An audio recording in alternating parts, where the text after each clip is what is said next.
ఇటువంటి కూడా హృదయపూర్వక ధన్యవాదాలు. ఆయన మాట్లాడుతున్నారు. ఏమైంది ఏమన్నా అయిపోతుందా? అలిసిపోయింది. నాకు అప్పుడు ఒక పాటికి లేదు, వేసినట్టు వెళ్ళిపోతుంది. మరి అప్పుడు ఎలా చేస్తావు? అది అప్పుడే వెళ్ళిపోతుంది.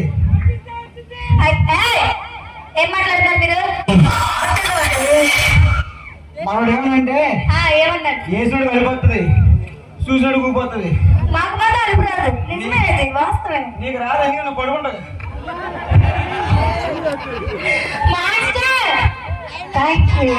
నేను మా ఇంటికి వెళ్ళిపోతాను. రాజమండ్రికి ఎలా వెళ్తారు? ఇక్కడ రాజమండ్రికి ఎలా వెళ్ళాలి? ఇలా దిగి అలా కాదు, అలా వెళ్ళిపోండి. నేను చెప్తా, తిన్నగా వెళ్తా. ఎలా తిరుగుతావు? తిన్న వస్తా. ఇదే మా ఇల్లు. వచ్చా ఎక్కడ మీ ఇల్లు? అబ్బా, మీకు ఇంకా రాలేదేమని చూస్తే నాతో మాట్లాడుతున్నానండి. మాట్లాడు. మీరు వెళ్ళిపోండి ఇక్కడ నుంచి. వెంటనే నేను కూడా. అయ్యో, మీరు ఉండొద్దు, మీరు వెళ్ళిపోండి. నేను నా ఇష్టం అబ్బా, నాకు ఈవెంట్ పిలిచే వెళ్ళిపోమంటారు నన్ను. వాళ్ళు మమ్మల్ని వెనకాల నుంచి చూడండి, ముందుకు వద్దు, వెనకాల ఉండండి. ఇంకా వెనకాల, ఇంకా ఇంకా ఇంకా ఇంకా 2 అడుగులు. ఇప్పుడు చెప్పండి అమ్మా, ఎక్కడ మా ఇల్లు? ఎక్కడ? ఎక్కడ నుంచి చూస్తే ఏం లేదు. చూసి పెట్టు నువ్వు. ఎప్పుడు? ఎలా? నేను రూమ్ లోకి వస్తానే తలిపేస్తా భయపడిపోయి.